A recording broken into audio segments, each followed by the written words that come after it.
Assalamualaikum warahmatullahi wabarakatuh. Perkenalkan, nama saya Muhammad Sakif Izzuddin. Nama saya Muhammad Taufal Ihsan. Nama saya Syafiq Aki Al-Farizi.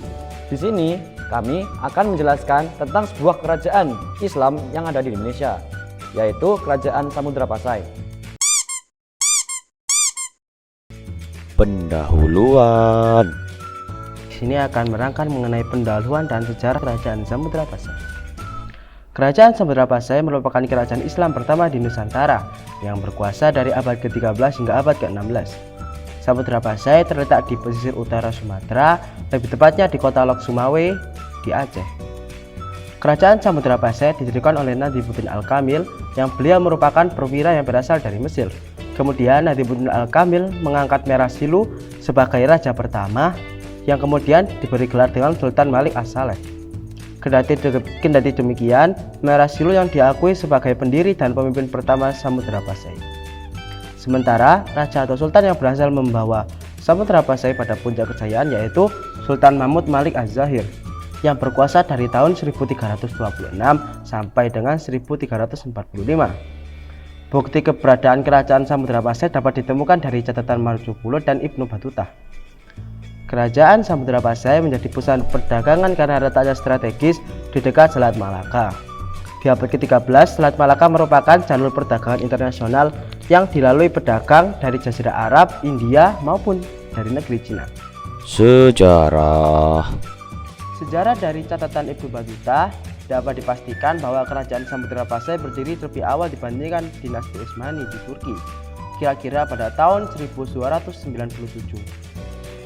Perkiraan tersebut dikuatkan dengan catatan Marzukulo, seorang saudagar dari Venesia, Italia, yang singgah di Samudra Pasai pada tahun 1292. Marzukulo menerangkan bahwa telah melihat keberadaan kerajaan Islam yang berkembang pada waktu itu, yakni Samudra Pasai dengan ibu kota Pasai.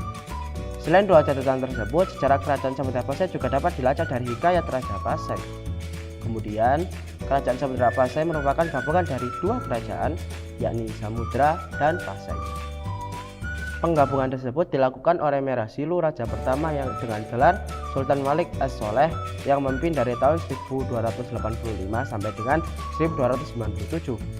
Setelah beliau wafat, digantikan oleh putranya yang bernama Sultan Muhammad yang bergelar Sultan Malik At-Thohir yang memimpin pada tahun 1297 sampai dengan 1326. Masa kejayaan. Selanjutnya, kita akan membahas tentang masa kejayaan dari Kerajaan Samudra Pasai. Masa kejayaan Kerajaan Samudra Pasai berlangsung saat dipimpin oleh Mahmud Malik Az-Zahir. Sultan Mahmud Malik Az-Zahir adalah raja ketiga Samudra Pasai yang memerintah dari tahun 1326 hingga 1345.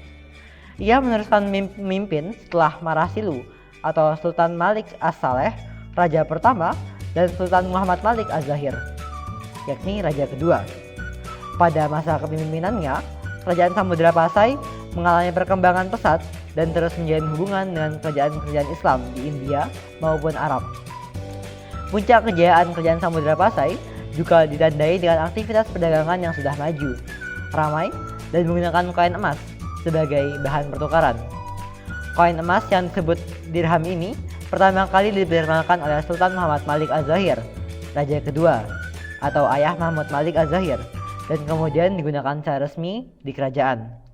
Pada masa kejayaannya, Samudra Pasai merupakan pusat perniagaan penting di kawasan Nusantara.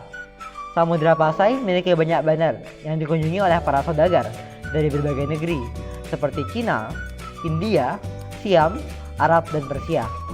Kerajaan ini juga dikenal sebagai penghasil rempah-rempah terkemuka di dunia, dengan lada sebagai komoditas andalannya. Tidak hanya itu, Samudra Pasai menjadi produsen sutra, kapur barus, dan emas. Di samping sebagai pusat perdagangan, Samudra Pasai juga merupakan pusat perkembangan agama Islam. Latar belakang kerajaan Samudra Pasai dijuluki Serabi Mekah, disebabkan diterapkannya aturan hukum Islam sehingga menyamai dengan masyarakat Arab. Menurut Ibnu Battuta, Sultan Samudra Pasai disebut sebagai sosok yang menjunjung tinggi agama dan berhasil mengislamkan penduduk di daerah-daerah sekitarnya. Masa kejayaan Samudra Pasai juga dipengaruhi oleh lemahnya pengaruh kerajaan Sriwijaya. Kemunduran. Seiring perkembangan zaman, Samudra Pasai mengalami kemunduran. Berikut beberapa faktor yang menyebabkan runtuhnya kerajaan Samudra Pasai, yaitu menjadi sasaran kerajaan Majapahit yang berambisi menyatukan Nusantara. Yang kedua, munculnya pusat politik dan perdagangan baru di Malaka yang letaknya lebih strategis. Yang ketiga, lahirnya kerajaan Aceh Darussalam yang kemudian mengambil alih penyebaran agama Islam. Peninggalan. Selanjutnya adalah peninggalan dari kerajaan Samudra Pasai. Peninggalan dari kerajaan Samudra Pasai antara lain makam-makam bertuliskan nama-nama Raja Samudra Pasai. Kemudian Pasai koin berbahan emas yang menjadi alat pembayaran pada zamannya. Yang ketiga, lonceng Cakradonya. Yang keempat adalah hikayat-hikayat dari raja-raja Samudra Pasai.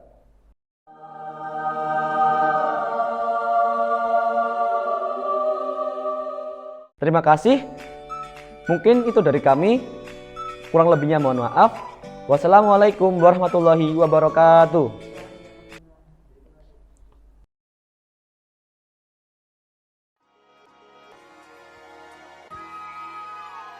Nama saya Muhammad Noval Ihsan. Sip.